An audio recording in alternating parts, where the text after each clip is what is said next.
I'm sure other commissioners have comments that they'd like to introduce into the record. Yes? Yes. John. To follow up on the chair's point, Professor Dolgart and others raise a significant issue. The question being, when is a stable not just a stable?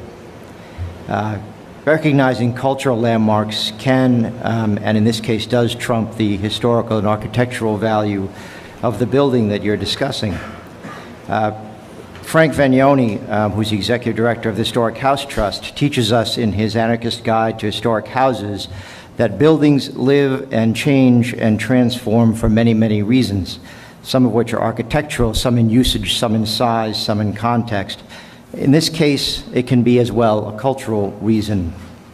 Mr. Vagnone's use of the word anarchist is significant because it suggests a radical change.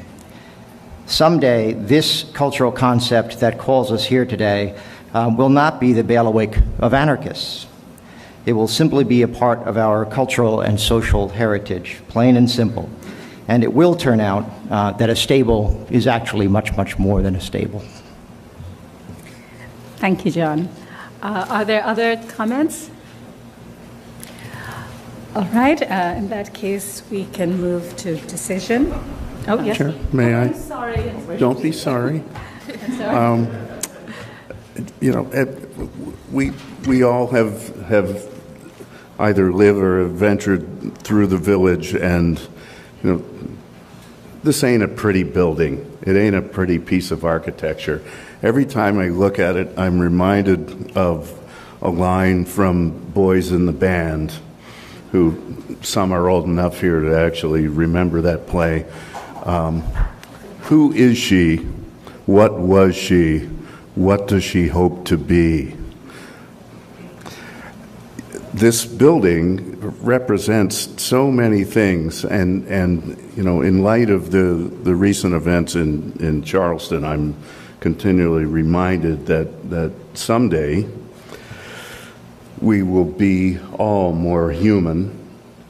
Someday we'll understand that color, race, sexual orientation, even culinary orientation is something to be applauded and included in what we call our family of man, our humanity.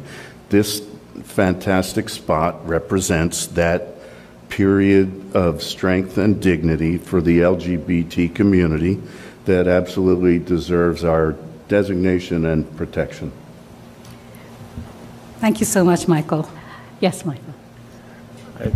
I just want to add something very briefly to those beautiful comments. And I think that, as was touched on by some of the testimony, this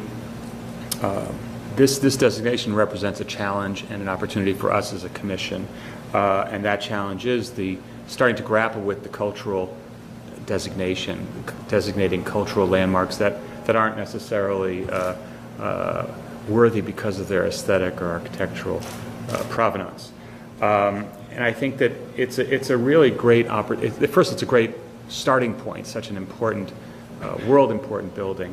But I think it's going to require us as a commission to develop new tools and new ways of thinking about broadening the definition of landmarks and kind of expanding how one protects these very, very important cultural touchstones.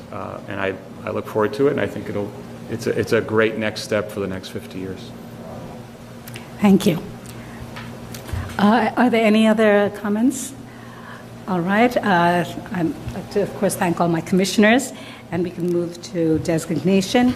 I move that Landmarks Preservation Commission designate the Stonewall Inn, 51-53 Christopher Street, Borough of Manhattan, as a New York City landmark because of its special character and special historical and aesthetic interest and value as part of the development, heritage, and cultural characteristics of the city, state, and nation, as set forth in the designation report for LP 2574, dated June 23, 2015.